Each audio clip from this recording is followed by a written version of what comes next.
talk about conversion of infix to prefix and postfix. So, proceed tayo. So, ang infix dahil kay ang operator between operands. So, ang operator dahil is ang plus or addition, subtraction, multiplication, and division. So, mo na sila upat. So, nari siya between sa operands or nasa tunga sa kaning letters A plus B or sa values pa. Then, ang postfix is operator after operands. So, karon maguna na sa niyang mga letters. Ayun, ang operator, mo siya ang nasa kinalasan. Then, prefix, operator before operands. So, kani siya, mo na sa siya, gauna na sa daang operator kaysa sa mga operands. So, ang example ani niya nga makuha na to sa real life kay kuan.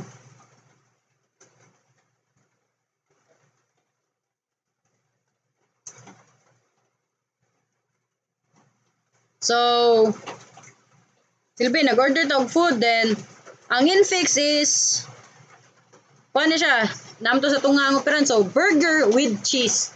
Mo na siya ang example. Then, ang postfix kay burger, cheese, add since ang operator naman sa kinalasan. Then, ang prefix, add cheese to burger. So, nasa kinaunhan na po ang operator.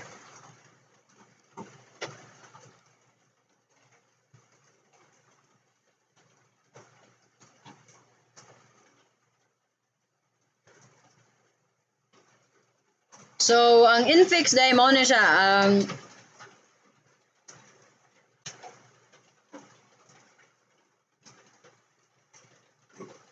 gamiton nga example, mo na siya itong gamiton nga example. So, remember nga, mas taas og priority ang multiplication kaysa sa addition. So, ang first na to i-process kay ang kaning B times C. Then, mo-proceed na sa infix to postfix. So, ang first is, anong i-multiply si B times C. Dayon, i-convert na to siya to postfix, which is BC times. And,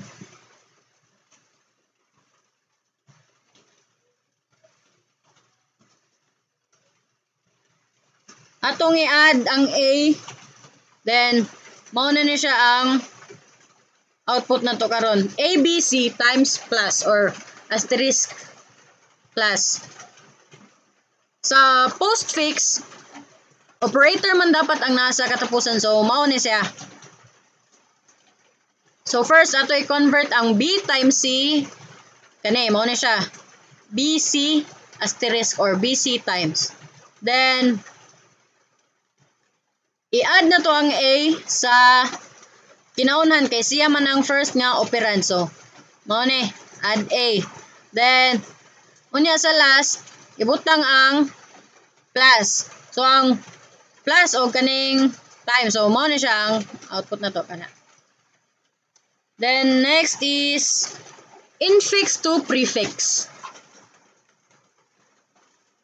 So, ang need na to dire kay sa prefix, ang operator kay naman sa kinaunhan. So, una na to i-convert ang B times C to times BC. Mao ni siya.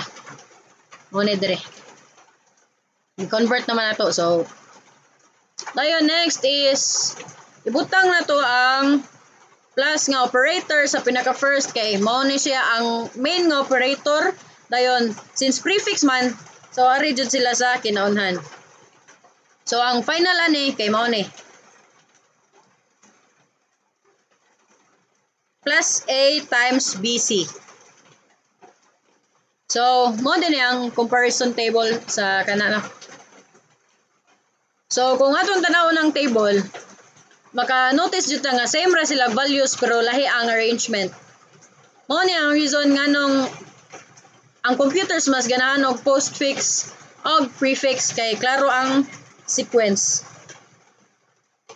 Dayon sa summary, so ang infix Kay mao na ang common human readable form, which is ang mao atong gamiton jud kay mao siya ang usual format.